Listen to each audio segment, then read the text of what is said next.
Assalamualaikum warahmatullahi wabarakatuh. Alhamdulillahi rabbil alamin.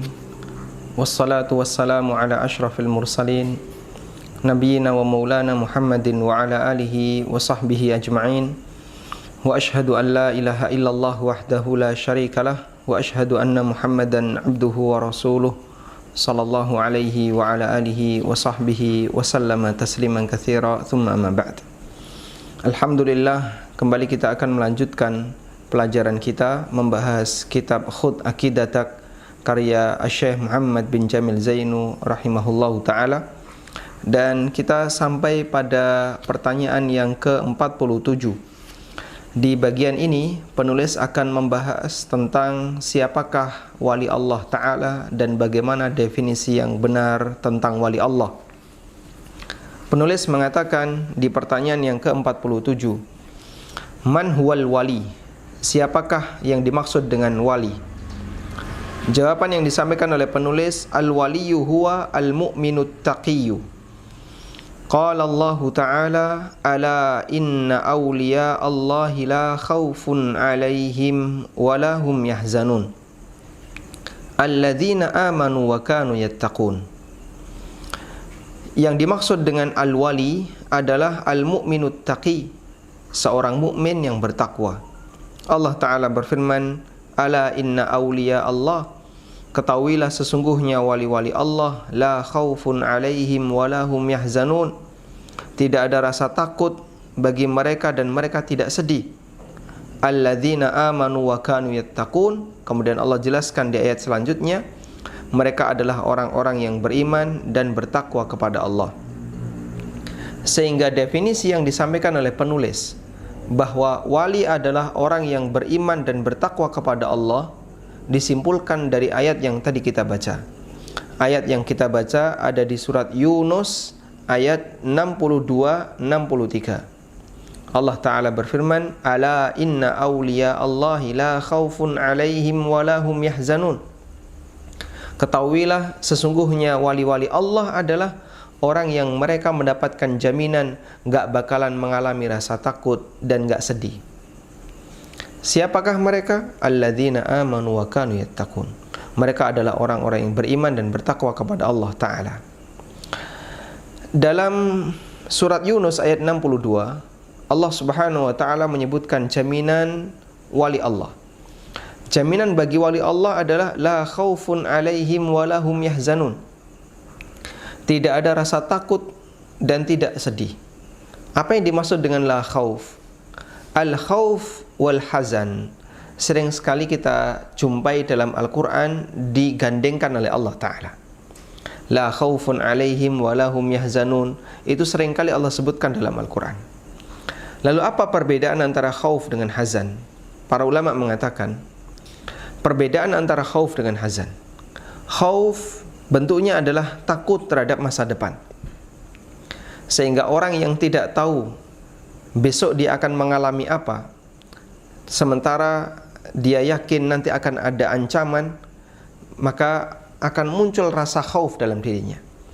Ketakutan tentang kejadian dan ancaman di masa mendatang, itulah yang disebut dengan al-khauf.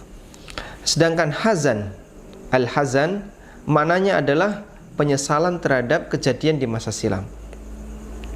Orang sudah melakukan sebuah perbuatan atau melakukan berbagai macam amalan, maka dia takut, dia khawatir, dia takut jangan-jangan amalan yang telah dia kerjakan akan menjadi sumber keburukan bagi dia di masa mendatang. Jangan-jangan nanti dia akan dihukum, sehingga dia menyesali terhadap perbuatan di masa silam.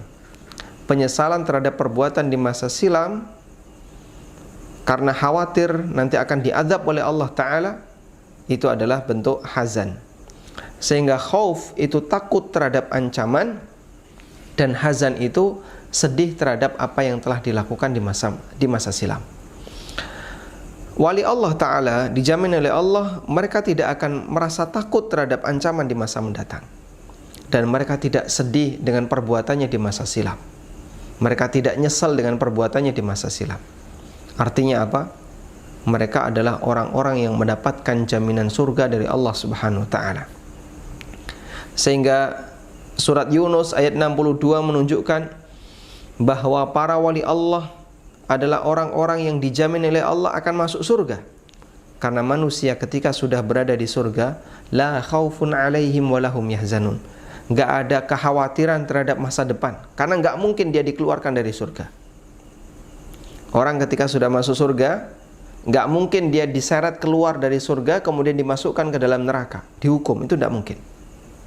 Karena tidak ada yang salah dari keadilan Allah Subhanahu wa taala, tidak ada yang salah dari keputusan dan pengadilan Allah Subhanahu wa taala.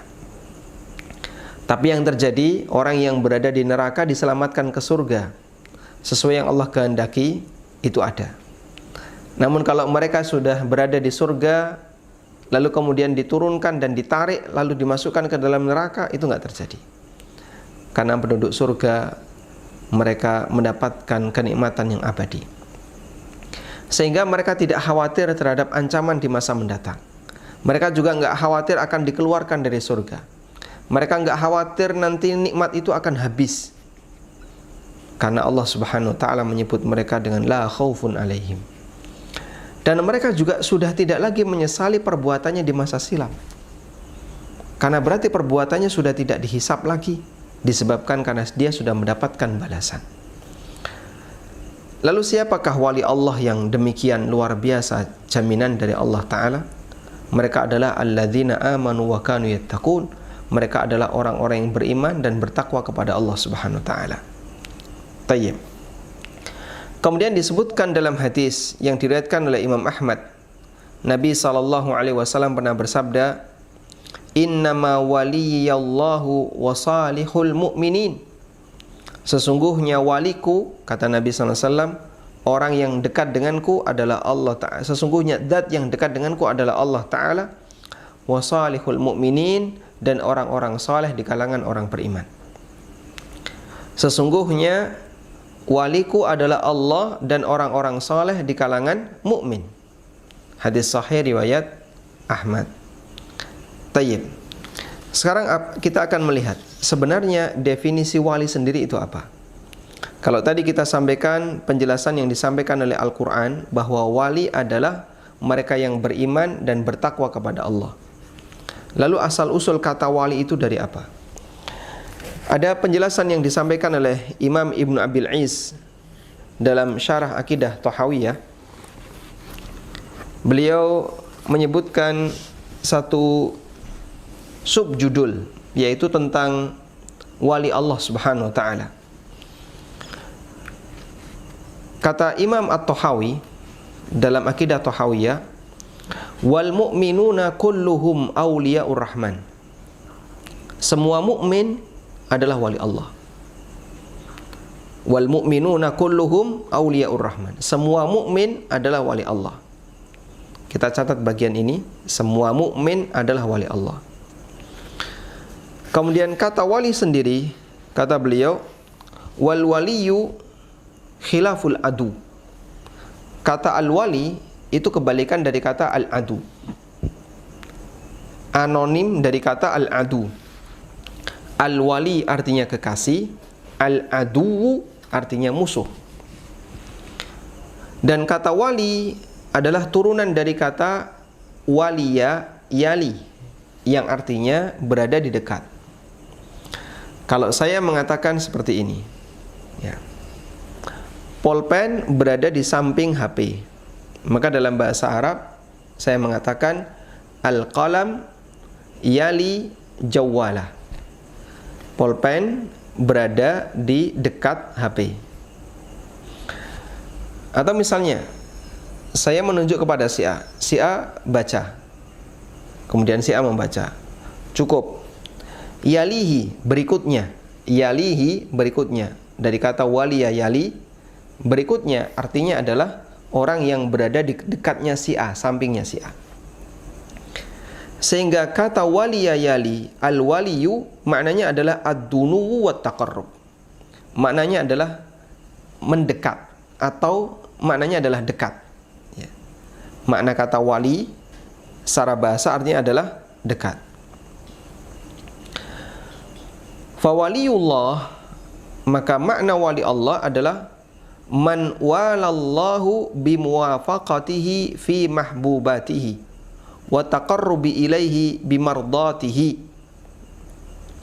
Maka pengertian wali Allah adalah orang yang didekatkan oleh Allah kepadanya dengan Allah berikan dia taufik untuk mengamalkan segala sesuatu yang dicintai oleh Allah dan beribadah kepada Allah dengan sesuatu yang diridhai oleh Allah. Sehingga wali Allah, kata beliau, adalah orang yang didekatkan oleh Allah kepadanya, makhluk yang didekatkan oleh Allah kepadanya, dengan Allah berikan taufik kepadanya untuk melakukan sesuatu yang Allah cintai dan beribadah kepada Allah dengan sesuatu yang diridhai oleh Allah Ta'ala. Itulah wali Allah. Karena itulah Allah Subhanahu wa Ta'ala berfirman, wa haula'i, dan mereka itu sebagaimana yang disebutkan oleh Allah dalam firman-Nya, wa may yattaqillaha yaj'al lahu makhraja. Siapa yang bertakwa kepada Allah, Allah jadikan untuknya jalan keluar. Artinya Allah arahkan dia untuk melakukan sesuatu yang dicintai oleh Allah Subhanahu wa Ta'ala.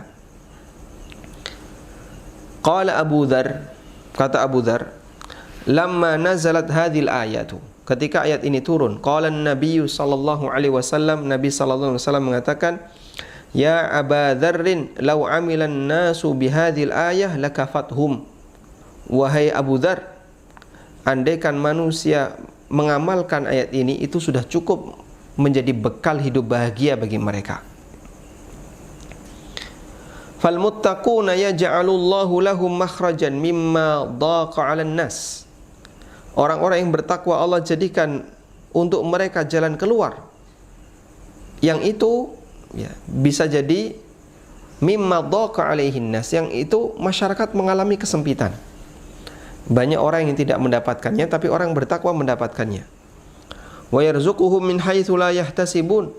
Allah berikan kepada mereka rizki yang tidak pernah mereka sangka. Fayadfa'ullahu anhumul madar wa yajlibu lahumul manafi' wa yu'tihimullahu asya'a yatulu syarhaha minal mukashafat wat ta'thirat. Maka Allah jauhkan mereka dari madarat dan Allah berikan mereka berbagai macam manfaat. Baik. Kemudian kata beliau, wali Allah itu bertingkat. Tadi beliau menyampaikan bahwa definisi wali adalah al-mu'minun, al-mu'min at-taqi, al-mu'minun al-muttaqun, orang-orang mukmin yang bertakwa kepada Allah. Dan kata Imam At-Tahawi rahimahullah, semua mukmin wali Allah. Karena semua mukmin wali Allah, berarti tingkat wali itu berbeda-beda. Status kewalian itu bertingkat. Karena tadi makna wali secara bahasa adalah ad-dunu wa taqarrub, kedekatan kepada Allah Subhanahu wa Ta'ala. Sehingga jika seluruh mukmin adalah wali Allah, maka ada sebagian wali Allah yang sangat dekat dengan Allah. Ada yang derajatnya di bawahnya lagi, ada yang derajatnya di bawahnya lagi, dan begitu seterusnya. Karena itu beliau juga mengatakan, wa akramuhum indallahi atwa'uhum wa atba'uhum lil Qur'an. Wali Allah yang paling mulia adalah yang paling taat dan paling sesuai amalannya dengan Al-Quran dan Sunnah Nabi Sallallahu Alaihi Wasallam. Sebagaimana yang Allah firmankan di surat Al-Hujurat ayat 13, inna akramakum indallahi atqakum. Sesungguhnya yang paling mulia di sisi Allah adalah orang yang paling bertakwa di hadapan Allah Subhanahu wa Ta'ala. Di sini kita bisa mengambil satu kesimpulan, bahwa wali itu tidak satu derajat, tapi ada banyak derajat. Ada sebagian orang yang dia menjadi wali Allah sangat dekat, ada yang di bawahnya lagi, dan begitu seterusnya. Karena itulah sebagian ulama mengatakan, jika ahlul ilmi, para ulama, para fuqaha tidak dimasukkan sebagai wali Allah, berarti di dunia ini nggak ada wali Allah. Imam An-Nawawi dalam kitabnya At-Tibyan mengutip perkataan dua ulama besar. Beliau mengatakan qala al-imaman al-jalilan. Dua ulama besar mengatakan. Beliau adalah Abu Hanifah dan Imam Asy-Syafi'i. Imam Abu Hanifah dan Imam Asy-Syafi'i rahimahumallah. Illam yakunil ulama'u hum awliya'ullah falaysa lillahi wali. Jika ulama bukan wali Allah, maka Allah tidak punya wali. Karena setelah Nabi SAW wafat, enggak ada lagi Nabi. Dan orang-orang yang memegang ilmu yang ditinggalkan oleh Nabi SAW, yang diwariskan oleh Nabi SAW adalah para ulama.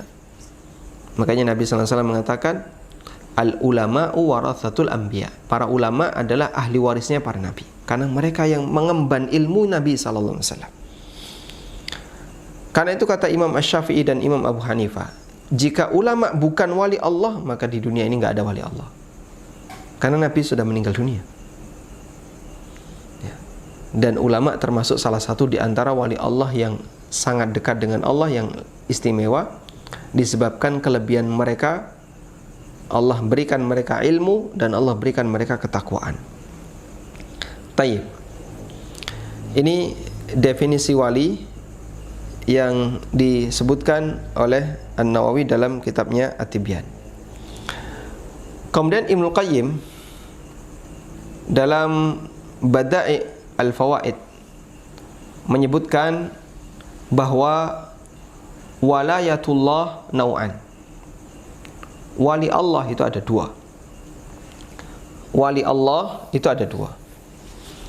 Yang pertama adalah walayatul ammah. Yang kedua walayatul khassah. Yang pertama adalah wali yang bersifat umum, sedangkan yang kedua wali yang bersifat khusus. Lalu beliau kasih penjelasan. Fa ammal walayatul ammah fahiya walayatu kulli mu'minin.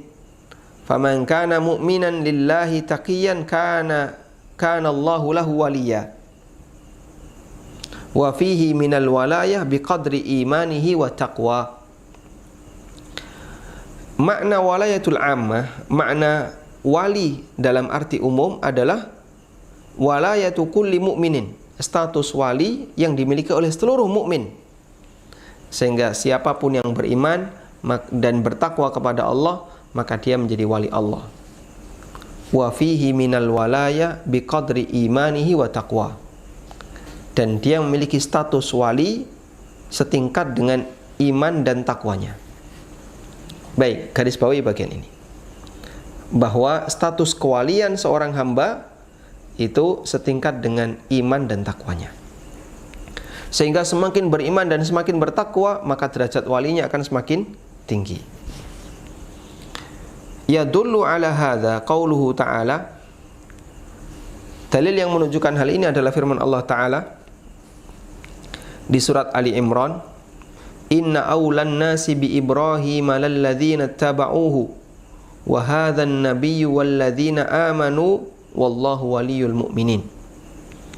Sesungguhnya orang yang paling berhak terhadap Ibrahim adalah orang-orang yang mengikuti Ibrahim, wa hadzan nabi, dan nabi ini yaitu Nabi Muhammad sallallahu alaihi wasallam, walladzina amanu, dan orang-orang yang beriman, wallahu waliyul mu'minin.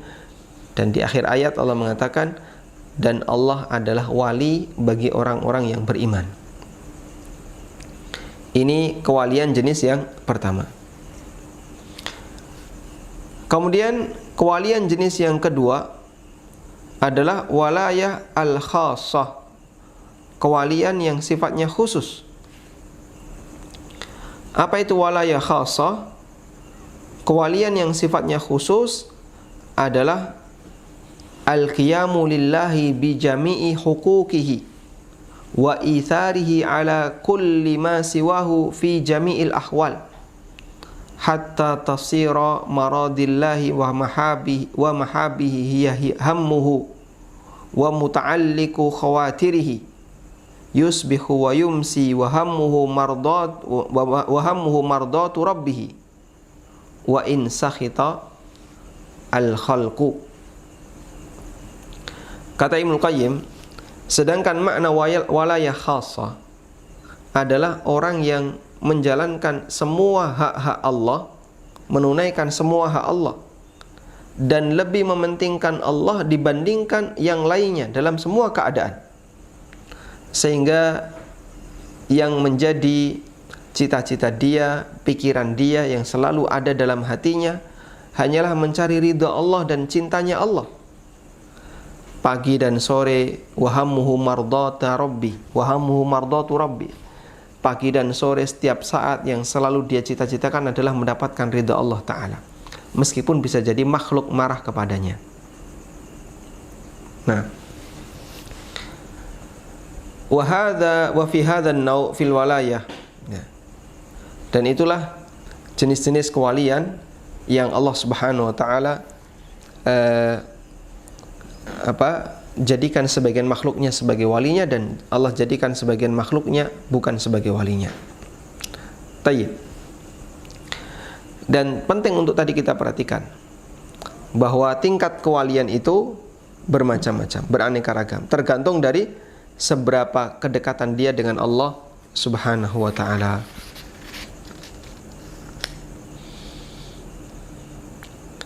Baik. Karena itulah orang yang menjaga ketaatan kepada Allah, hakikatnya dia sedang berusaha untuk menjadi wali Allah Ta'ala.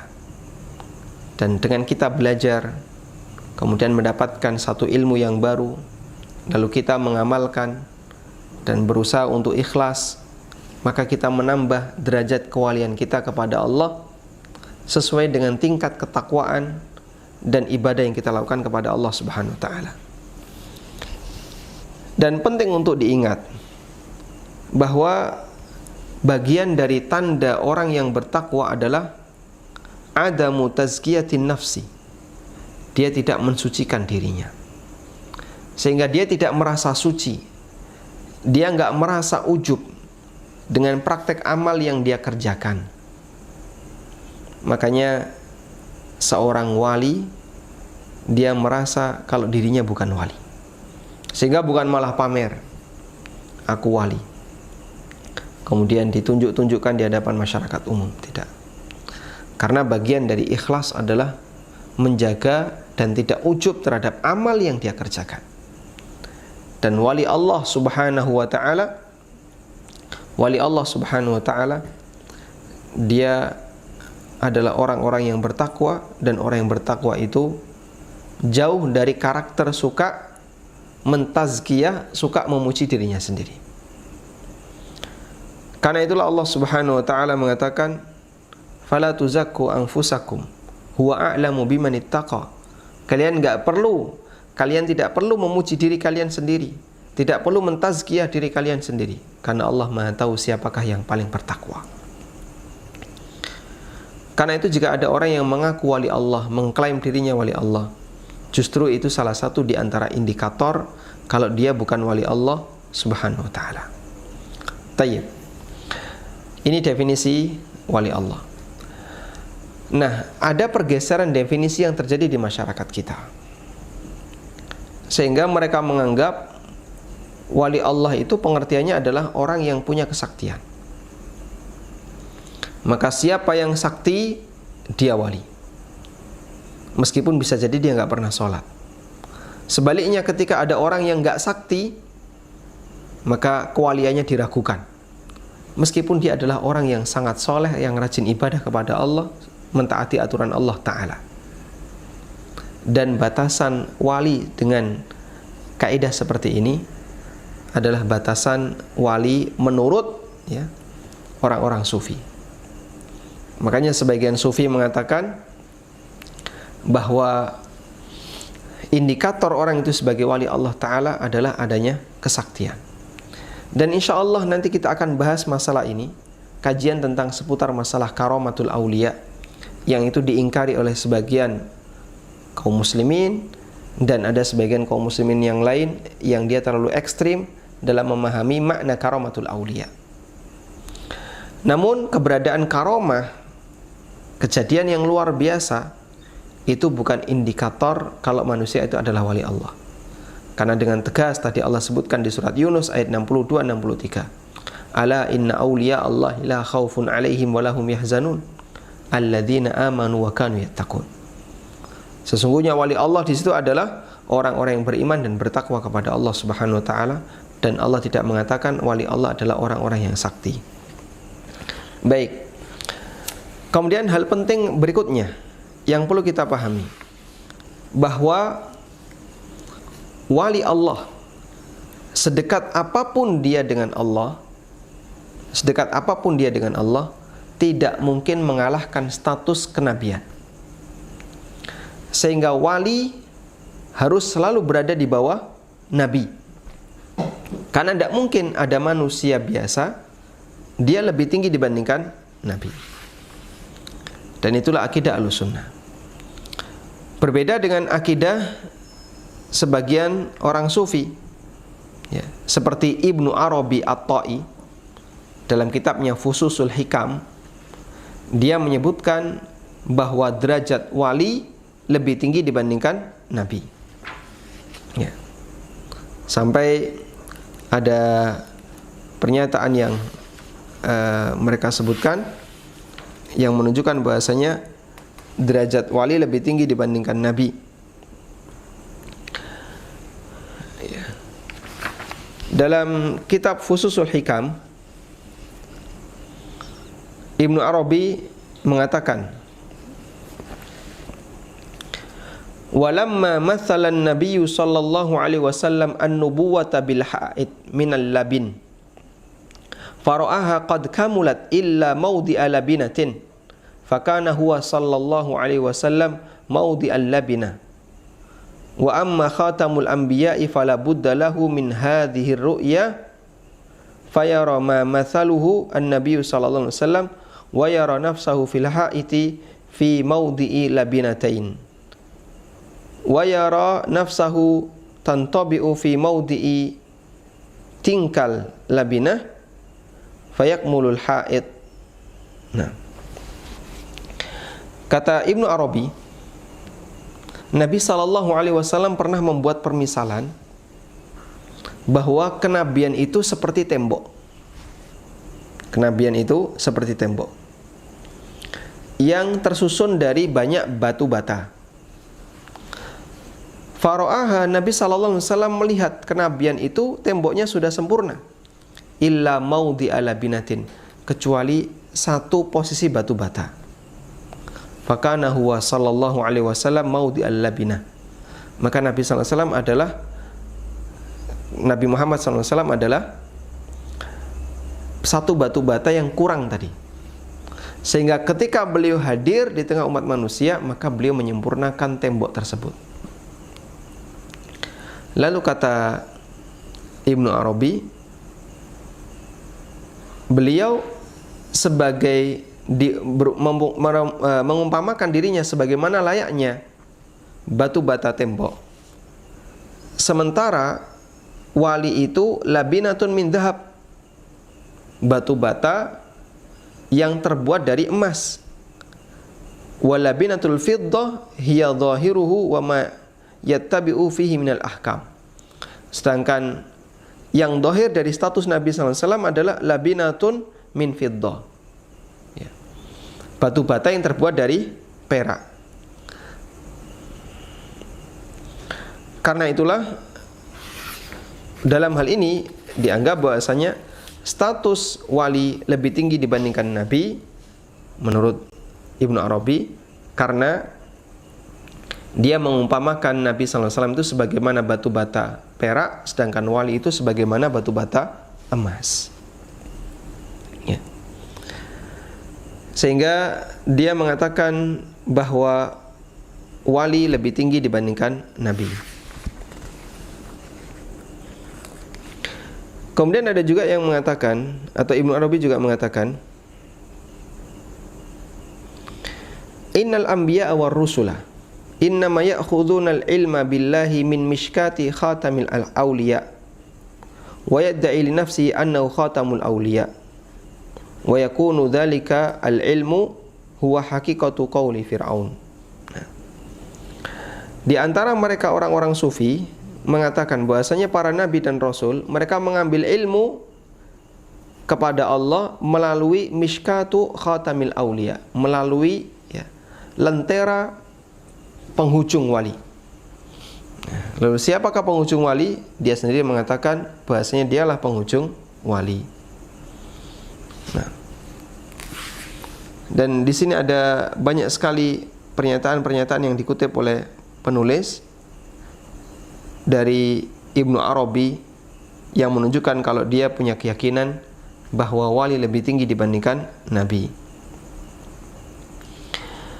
Karena itu dengan tegas Ibnu Abil Is mengatakan bahwa Ibnu Arabi adalah orang yang telah melakukan tindakan kekufuran karena dia menganggap bahasanya wali lebih tinggi dibandingkan nabi.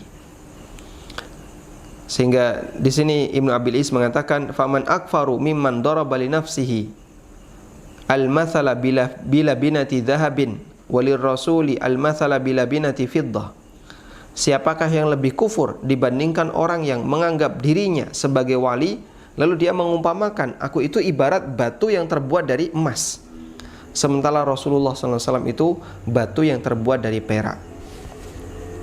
Fayaj'alu nafsahu a'la wa afdala minar rasul, sehingga dia menganggap dirinya lebih tinggi dan lebih mulia dibandingkan Rasul. Tilka amaniyuhum, dan itu hanya angan-angan mereka. Dan jelas itu adalah akidah kekufuran. Nah, karena itu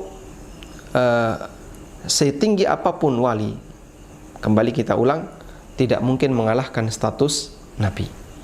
Karena wali itu bukan nabi, dan wali semuanya derajatnya di bawah nabi. Sehingga walayah sifatnya khasah seperti yang disampaikan oleh Ibnu Qayyim tadi, itu bukan nabi. Mereka wali, ya, derajatnya di bawah nabi, tapi dia berusaha semaksimal mungkin untuk memenuhi semua aturan Allah Subhanahu wa ta'ala, dan cita-citanya, harapan hidupnya, keinginannya yang terlintas dalam pikirannya selalu yang hadir adalah ridha Allah, ridha Allah, ridha Allah. Sehingga orang ini mendapatkan kewalian yang jauh lebih sempurna dibandingkan yang lain. Wallahu ta'ala alam. Baik, kita masih punya satu pembahasan lagi tentang karamatul aulia, tentang karamah para wali.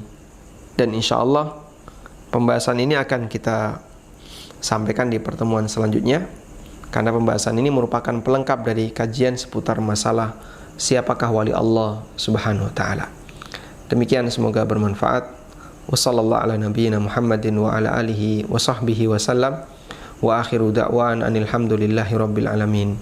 Wassalamualaikum warahmatullahi wabarakatuh. Subhanallah.